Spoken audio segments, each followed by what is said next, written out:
Hello, and welcome to the Bigfoot argument. I know many of you may be confused with the topic of this video, as I've been fairly adamant in the past about refusing to cover Bigfoot as part of my content.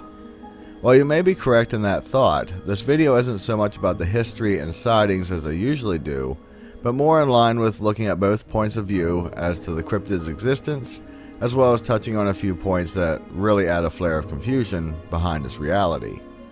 I haven't run out of video ideas, as some may assume, but the idea for this week's entry is due to a recent discussion with my brother, as well as an interesting development with a famous TV personality and my channel. So let me get that point out of the way first. I have been an avid fan of the show Survivor Man with Les Stroud, and in a few episodes he devoted his time to looking into Bigfoot encounters. Personally, I hold Les in high esteem, as he seems to be a stand-up individual who doesn't create things for the sole purpose of views. Granted, some of the evidence provided to him by outside individuals seems a little sketchy, but he does convey his concerns about that in his show as well. Basically, he treats it like I do, where he provides the information and lets the audience decide. After that long diatribe, I checked my Gmail account and saw this in my inbox from YouTube.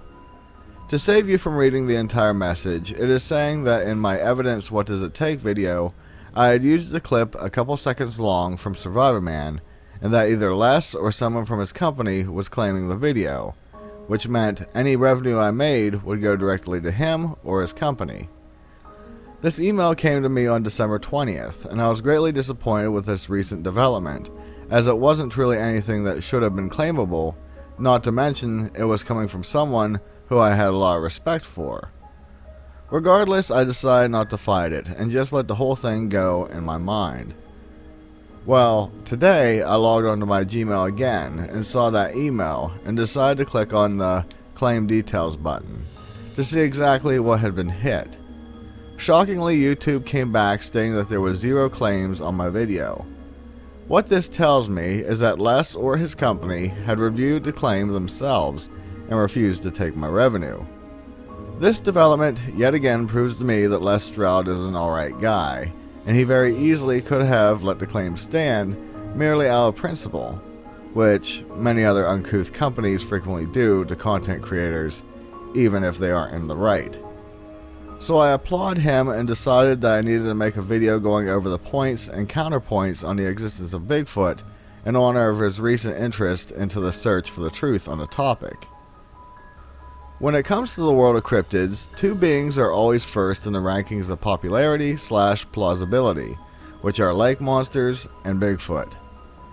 The reason behind this fame is due to the fact that sightings of both have been so prevalent that just about every country around the world has their own versions.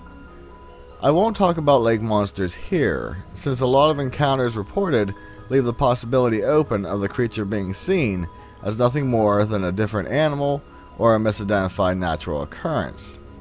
When it comes to the topic of Bigfoot, the same cannot be said, and this has left it as the sole cryptid that leaves people split as to whether it is real or not.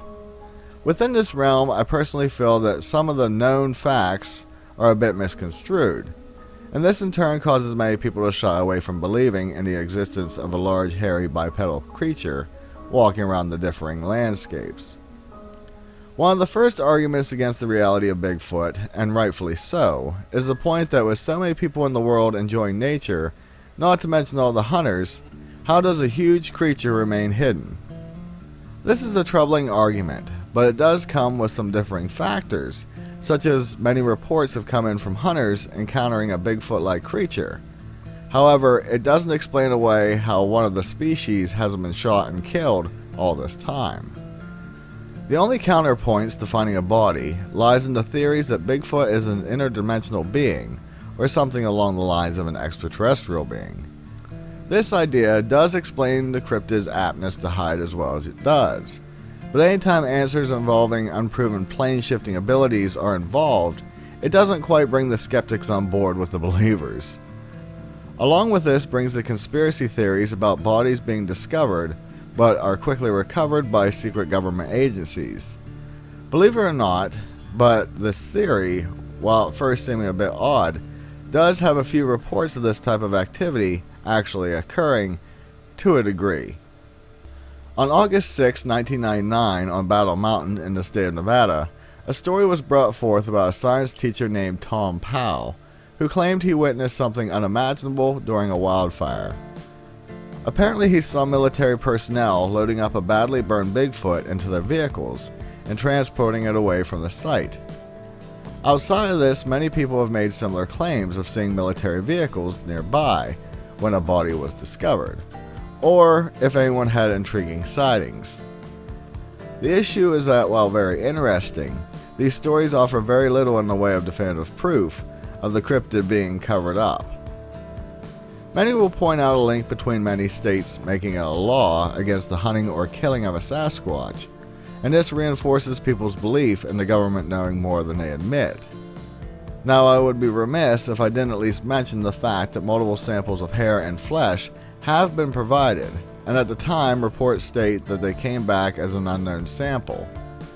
Then, later it is brought up that the tests were wrong, or of something more mundane, such as a known animal, or even human. On this note, many believers question if information is being hidden away. This brings us to one of the other skeptics' points, where even though thousands of sightings have been reported, this means very little in the way of scientific proof. This argument has its points, but in the same realm it is a bit flawed in its ideology. Many animals that are known creatures started out as just reported sightings, only later to be proven true.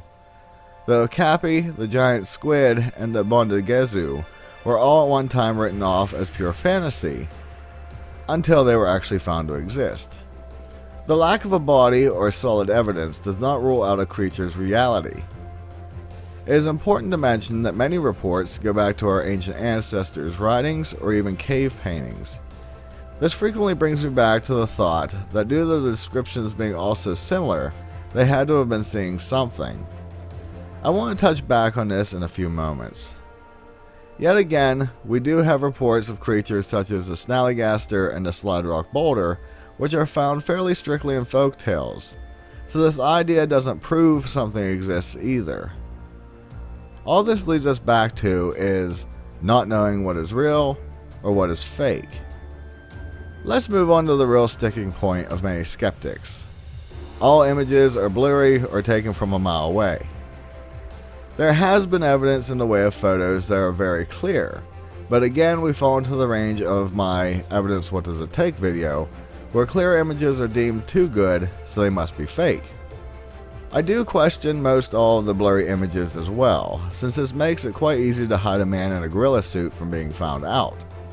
I do like to point out that I can give a pass to some blurriness, as I'm sure coming across a Sasquatch while walking around the woods may shake a person's nerves up a little bit. Recently, my brother, who is a skeptic, posed the question to me about all these Bigfoot hunters utilizing tree knocking and hoops and hollers to attract a Bigfoot's attention. His question was in line with, if there isn't any definitive information about Bigfoot, then how these people know the creature utilizes those certain behaviors. Sadly, the answer to this question is what is the main catalyst of the divide between believers and skeptics: TV shows. As my answer went for the question, all the sounds shown on TV started from being on TV.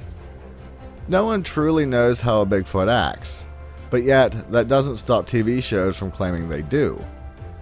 The only link I could figure is that many view Bigfoot as a large primate, with the Gigantopithecus frequently being mentioned, and monkeys and gorillas frequently use loud noises to communicate.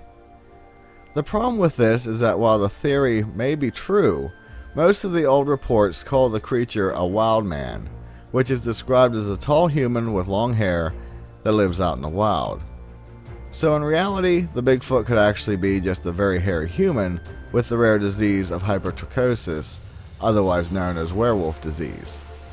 The real issue, when it comes to finding any middle ground between skeptics and cryptozoologists, are the groups who made their fame with faking everything they put out.